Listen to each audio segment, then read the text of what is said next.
some of the things that I feel like a lot of really younger people are finding is that, we came of age, or we're coming of age. I'm 30 now, so, I'm kind of halfway.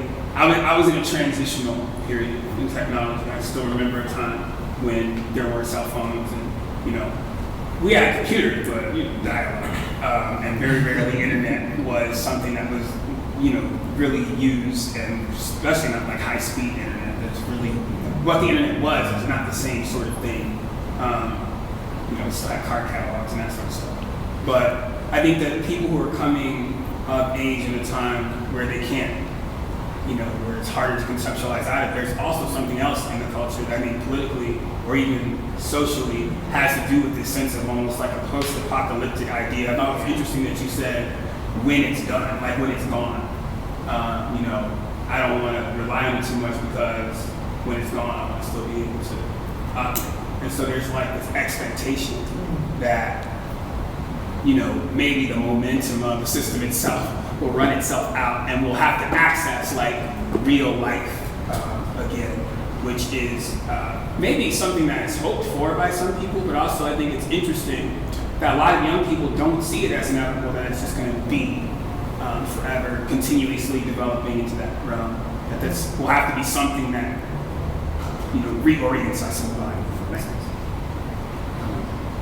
Yeah, I think if you look at the trajectory of technology and like human development from agriculture to the Industrial Revolution to the technological revolution, that you see this telescoping of advancement, that the period of advancement gets shorter and shorter and shorter.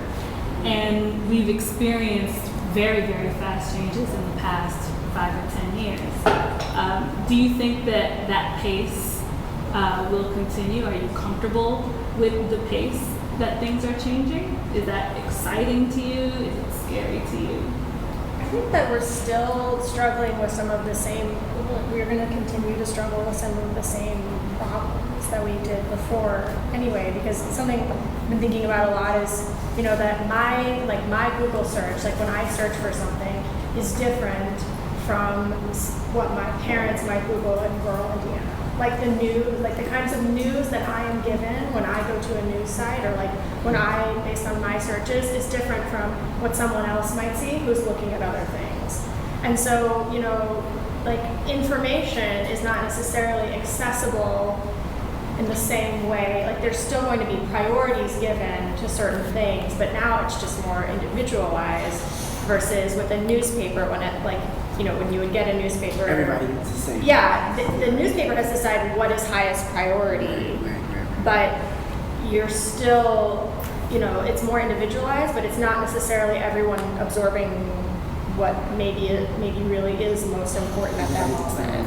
It's interesting that you mentioned that. In the last week, there's been a couple of news stories out, and a number of studies that point to millennials' access to local news, right? And how millennials are voting less in local elections because they feel like they don't have access to like the news, right? And you would think that something like technology, the internet, particularly social media, would facilitate a lot easier connections among people geographically, right? It doesn't.